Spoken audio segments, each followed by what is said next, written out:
Phlebotomy is the professional venipuncture blood drawing in hospital settings, doctor's office.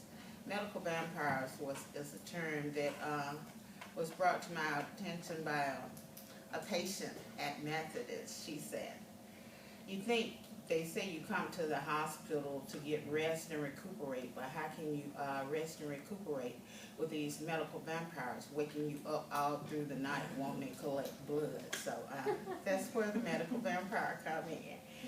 Anyway, I'm sure that we have all, or somebody you know in your family, yourself, friend, has gone to a doctor or a hospital and experienced blood collection. And you may have wondered about the integrity of the needles. Are they sterile, or is your phlebotomist professional? Is she a professional? Or you just might have a fear of needles and don't like being stuck. Well, I'm going to share with you some news that it's a committee, the National Committee for Clinical Laboratory Standards, that have a set of rules in place that it's called universal precautions, and it's exactly as it say. It's universal standards by which they are to, do their process of collecting blood. First of all, there's a requisition form that they adhere to, that has like the doctor's name, the test drawn, the patient's name, the test that he needs to have performed. And after the requisition form has, everything has been met concerning the requisition form, the next thing in line would be the collection, which is the second most. These are the three most important steps in blood collection. First is the requisition form. Then there's the actual collection of the blood, and which brings you to the needle sizes. That's so. And collections are done, and you're like at 3 sites. It can be the median cubital. This is the very center of your armpit, or the cephalic. This is the vein, another major vein here, or the basilic, which is like on the inner side of your arm.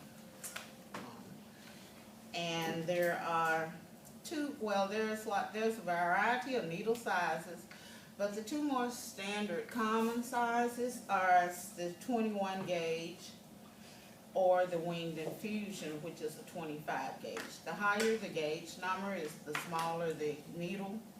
And the 25 winged infusion, a butterfly, it's like the little needle that's for smaller veins, or used in pediatric blood collections.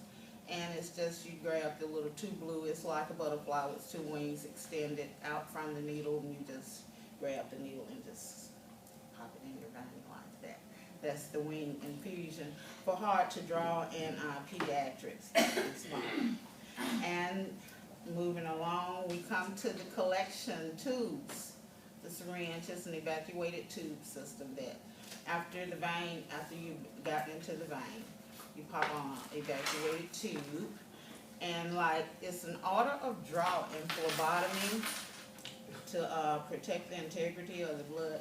But the two more common types of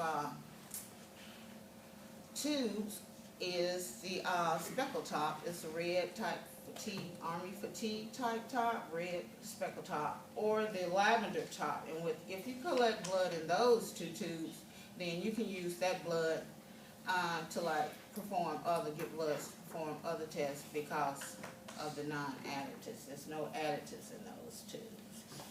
And after the blood has been collected, we move into the transportation. Transportation is important because some tests have specified directions. It may be like time specified, or it can be like required to be delivered on ice, and some ASAP. So it's like manual delivery. You can do it, just go to the lab and distribute it to the departments of the lab. Or I know for sure, I mean, my experience at St. Jude is that they have a tubal system which they transfer their blood collections. And I don't recall the name of the tube, but it's something like those drive-through things at the bank, you know. So anyway, that's how they do the blood at St. Jude. They transport their collections. And now that I've said that, Dr. Jody Boone in an article, "The Quality Control in Laboratory." What was it? It was quality control in the laboratories. But he said that quality is vital to obtaining accurate and reliable results and protection of public health, and that is so true. That's why the requisition form, the collection, and the transporting all plays into the quality of blood collecting. And in conclusion, I would like to state that if you're ever like in an awkward position with a phlebotomist, like she's stuck you like 2 times, and she haven't had a successful draw, it's your option as a patient to like just request a different phlebotomist.